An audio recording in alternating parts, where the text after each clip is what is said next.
So I got broken up with, and the only thing I've been doing not the only thing, but the only thing it feels like I've been doing for the past 6 months is looking at breakup memes.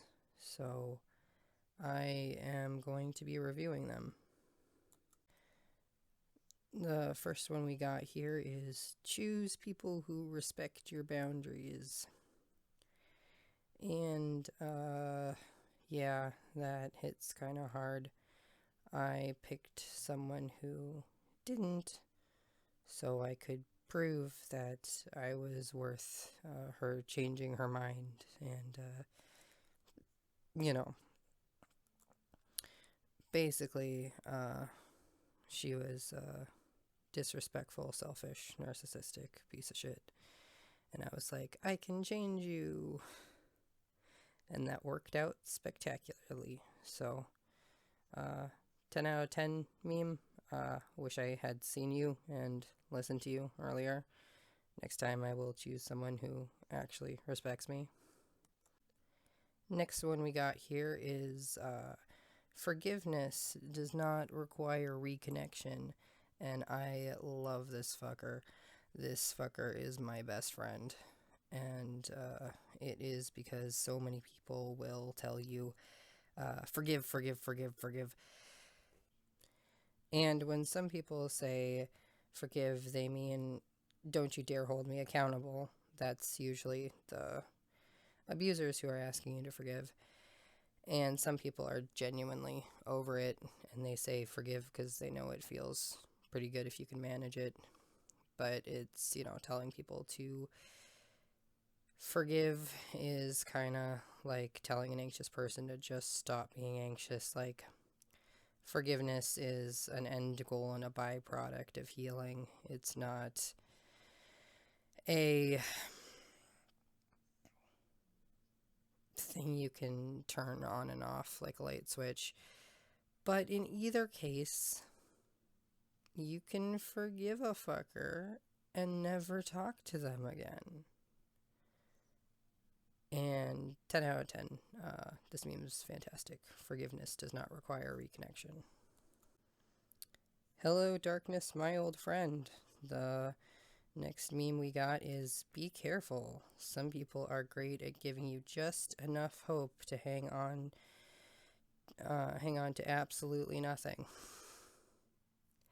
And this, sometimes people call it future faking.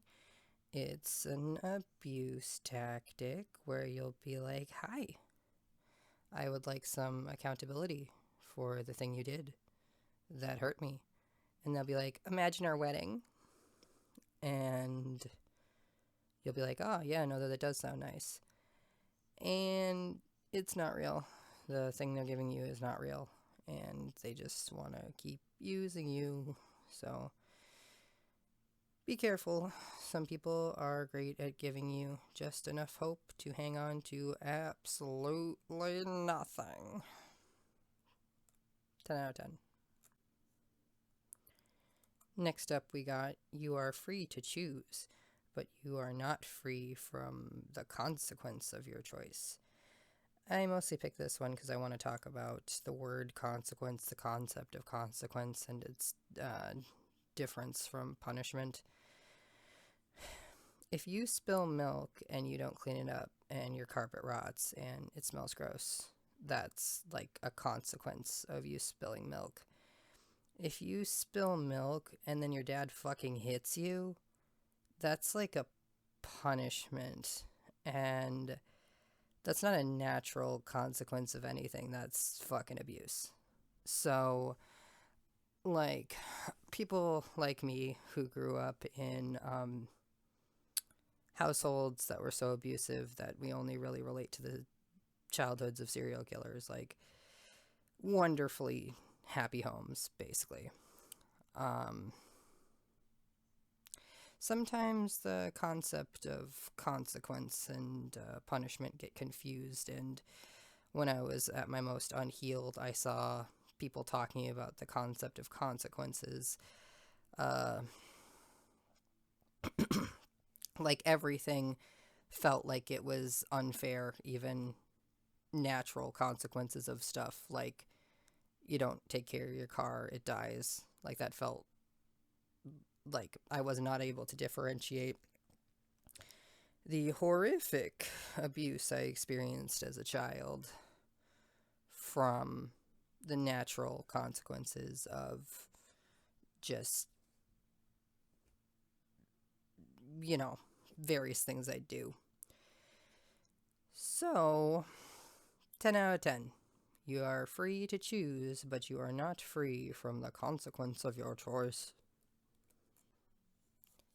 Next up, we have sometimes the person you want isn't capable of being the person you need. I saw this great TikTok where the person was holding up three markers that were black, green, and red. And then in the other hand, they were holding up like an entire box of like 50 markers.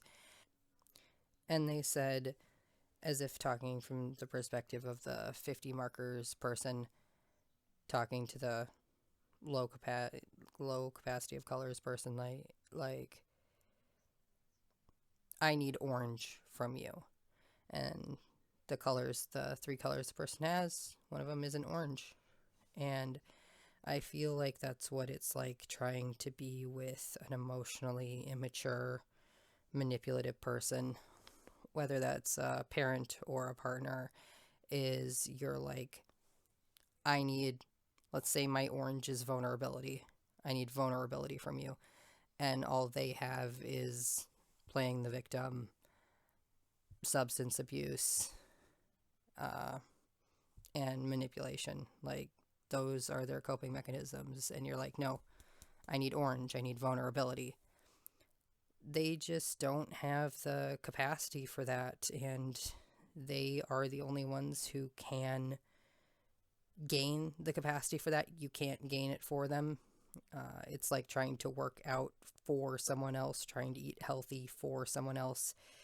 You can't heal anyone else. You can just be an example of what it's like to be a box of colors that has an extreme emotional range and hope that they grow the capacity to do that. But if they don't want to grow, if they're happy with the limited range of expression that they have, you just have to wish them well.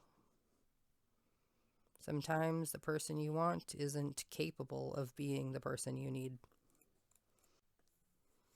Love those who love you when you have nothing to offer but your company. As I said, I am a meme review channel so far, so I found this meme without an artist credit.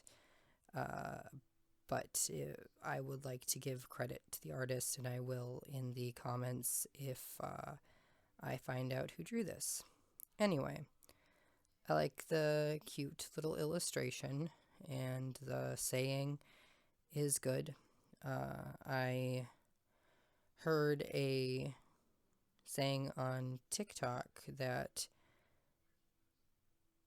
if you want to know if someone loves you for who you are, ask them why they love you and count how many of the things they say is stuff they can do for you. For example, if you say, oh, like, why do you love me? And they say, 'cause you're a good boyfriend, 'cause you're always there for me, 'cause you're a good listener. Those aren't character traits of yours. If they said stuff like, it's just those are ways that you benefit their life, not ways in which you are a unique person. So, yeah, love those who love you when you have nothing to offer but your company.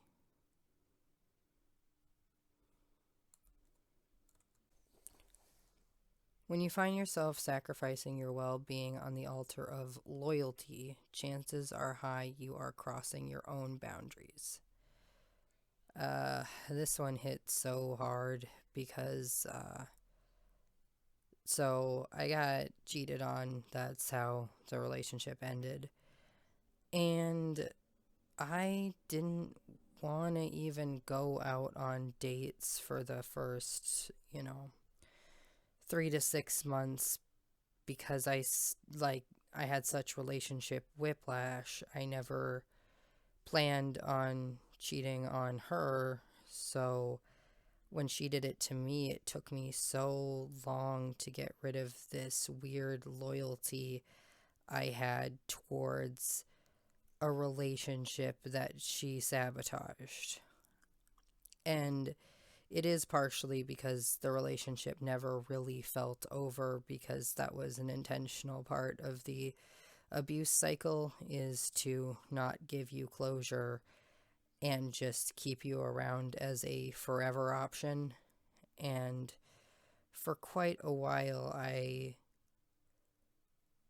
felt like one of those dogs that just lays down at the grave of the owner and dies itself, rather than moving on. That is literally how I described myself, within like month 1 to 3, because I did feel a lot of loyalty towards someone who, in retrospect, absolutely did not deserve it.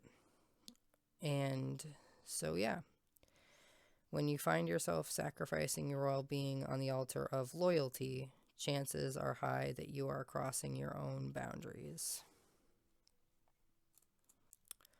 We're done, but I worked so hard on us. Yeah, this one's just a sad one I thought I'd include. Of course, the toxic person would never actually let you be done with them because that's losing control. You know, that's not something they're ever going to do, is kindly let you go or let you go at all. They're going to keep holding on to you for the rest of their life because they can. So they'll do that, you know. Givers need to have limits because takers don't have any. But I picked this one because I worked really hard on that relationship, and in retrospect, that should be the first red flag. Is it didn't parts of it came easy and came natural, but if you have to work very, very hard for something, maybe it's not what you're supposed to be doing. Maybe you're swimming upstream. So, and another thing I wanted to talk about was I recently learned what the phrase equally yoked means. So, when you have two herd animals out plowing a field, they have this thing called a yoke that connects them. And if one of them stops and starts eating grass, the other one has to work much harder. If they're going in separate directions, they're not going to pull the cart in the same direction. And that was definitely our relationship. I was going the direction of healing and recovery, and she was going the direction of stroking her own ego with random dating apps, alcohol, all the shit you can imagine. So, we were going in different directions. We were not yoked, and I was working so hard to drag her, like, just, just absolutely pull her and drag her towards a better future. But it is just so much easier to find someone who's headed in the same direction that I'm headed than it is to pull someone along who does not have any intention of recovery. I used to say to people as a joke, I gave 110% to that relationship and she gave -10. So it evened out to 100%. And yeah, that's how I feel. We're done. but I worked so hard. 10 out of 10. Good meme. And that concludes our video. My name is Talon, and he, him pronouns. This is just a reminder that I am not a mental health professional. I am a depressed doofus. So I hope that was entertaining and helpful.